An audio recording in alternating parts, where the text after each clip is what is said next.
ಚಿತ್ತಾಪುರದ ಬಳಿಕ ಕೆಂಭಾವಿ ದಂಗಲ್ ನಾಳೆ ಪಥ ಸಂಚಲನಕ್ಕೆ ಆರ್ಎಸ್ಎಸ್ ಸಿದ್ಧತೆ ಅಂದೇ ಪಥ ಸಂಚಲನಕ್ಕೆ ತಯಾರಿಯನ್ನು ಕೂಡ ಮಾಡಿಕೊಳ್ಳಲಾಗಿದೆ ದಲಿತ ಸಂಘಟನೆ ಕಡೆಯಿಂದ.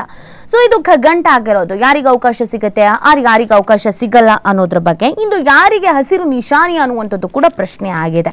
ಗ್ರಾಮೀಣಾಭಿವೃದ್ಧಿ ಸಚಿವ ಪ್ರಿಯಾಂಕ್ ಖರ್ಗೆ ಸ್ವಕ್ಷೇತ್ರ ಚಿತ್ತಾಪುರ ಬಳಿಕ ಈಗ ಪಕ್ಕದ ಯಾದಗಿರಿ ಜಿಲ್ಲೆಯಲ್ಲಿ ಸುರಪುರ ತಾಲೂಕಿನ ಕೆಂಭಾವಿಯಲ್ಲೂ ಕೂಡ ಆರ್ಎಸ್ಎಸ್ ಪಥಸಂಚಲನ ಕುರಿತು ದಂಗಲ್ ಆರಂಭ ಆಗಿದೆ. ಈ ಕೆಂಭಾವಿ ಪಟ್ಟಣದಲ್ಲಿ ನವೆಂಬರ್ 4ರಂದು ಆರ್ಎಸ್ಎಸ್ ನಡೆಸುವುದಕ್ಕೆ ಉದ್ದೇಶಿಸಿರುವ ಪಥಸಂಚಲನಕ್ಕೆ ಅನುಮತಿ ಕುರಿತ ವಿಚಾರ ದಲಿತ ಸಂಘಟನೆಗಳ ಆಕ್ಷೇಪಗಳಿಂದಾಗಿ ಜಿಲ್ಲಾಡಳಿತಕ್ಕೆ ಕಷ್ಟ ಆಗ್ಬಿಟ್ಟಿದೆ. ಯಾರಿಗೇನು ಹೇಳೋದು ಅನ್ನೋ ಪರಿಸ್ಥಿತಿಲಿದ್ದಾರೆ. ಬಿಸಿ ತುಪ್ಪವನ್ನ ನುಂಗ್ದಂಗೂ ಇಲ್ಲ, ಆ ಕಡೆ ತುಪ್ಪಂಗೂ ಇಲ್ಲ, ಆ ಥರ ಪರಿಸ್ಥಿತಿಲಿ ಇದ್ದಾರೆ.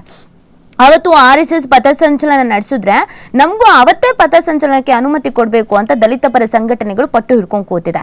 ಇದರಿಂದಾಗಿ ಹೊಸ ಬಿಕ್ಕಟ್ಟು ಕೂಡ ಸೃಷ್ಟಿ ಆಗಿದೆ. ನವೆಂಬರ್ 4ರ ಪಥಸಂಚಲನಕ್ಕೆ ಅನುಮತಿ ಕೊಡುವಂತ ಅಥವಾ ತಿರಸ್ಕರಿಸುವ ಬಗ್ಗೆ ಸೋಮವಾರ ರಾತ್ರಿಯೊಳಗೆ ಆದೇಶ ಹೊರಡಿಸಬೇಕಾಗಿದೆ.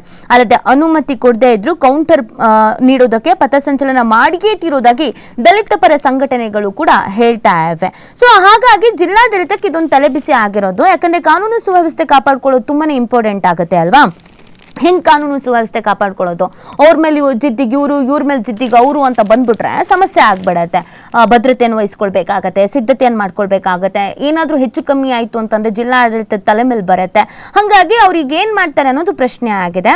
ಆರ್ಎಸ್ಎಸ್ಗೆ ಅನುಮತಿ ಅನ್ನೋದನ್ನ ದಕ್ಷಿಣಪುರ ಯಾದಗಿರಿ ಉಸ್ತುವಾರಿ ಸಚಿವ ಹೇಳ್ತಾ ಇರೋದು. ಆರ್ಎಸ್ಎಸ್ ಪಥಸಂಚಲನ ನಡೆಯುವ ದಿನ ಬೇರೆಯವರು ಅನುಮತಿ ಕೇಳಿರುವುದು ತಪ್ಪು. ಮೊದಲು ಅರ್ಜಿ ಕೊಟ್ಟವರಿಗೆ ಅನುಮತಿ ಕೊಡಬೇಕು.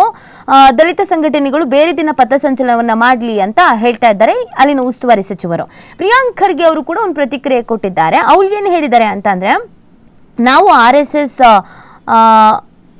ಆಳು ಮಕ್ಕಳಲ್ಲ ಅಂತ ಹೇಳಿದ್ದಾರೆ. ಆರ್ಎಸ್ಎಸ್ ನೋಂದಣಿ ಆಗದ NGO ಮಾತ್ರ ದೇಶ ಸೇವೆ ಹೆಸರು ಹೇಳಿ ತೆರಿಗೆ ತಪ್ಪಿಸಿಕೊಳ್ಳುವ ಇವರ ಮಾತು ಕೇಳೋಕೆ ಸರ್ಕಾರದವ್ರಿಗೇನು ಅವ್ರ ಮಕ್ಕಳ ಅನ್ನೋ ರೀತಿಯಲ್ಲಿ ಅವರು ಮಾತನಾಡಿರುವಂಥದ್ದು.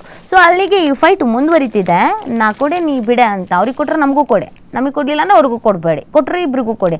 ಸೊ ಸಿಕ್ಕಾಪಟ್ಟೆ ಟೆನ್ಷನಲ್ಲಿ ಜಿಲ್ಲಾಡಳಿತ ಇದೆ. ಏನು ನಿರ್ಧಾರವನ್ನು ಕೈಗೊಳ್ಳುತ್ತೆ ಅನ್ನೋದು ಇಲ್ಲಿ ತುಂಬಾ ಇಂಪಾರ್ಟೆಂಟ್ ಆಗುತ್ತೆ. ಕೊಟ್ಟರು ಸಮಸ್ಯೆ, ಕೊಡದೇ ಇದ್ರೂ ಸಮಸ್ಯೆ, ಒಬ್ರಿಗೆ ಕೊಟ್ಟರು ಸಮಸ್ಯೆ, ಇಬ್ರಿಗೆ ಕೊಟ್ಟರು ಸಮಸ್ಯೆ. ಸೊ ನೋಡಬೇಕಾಗತ್ತೆ.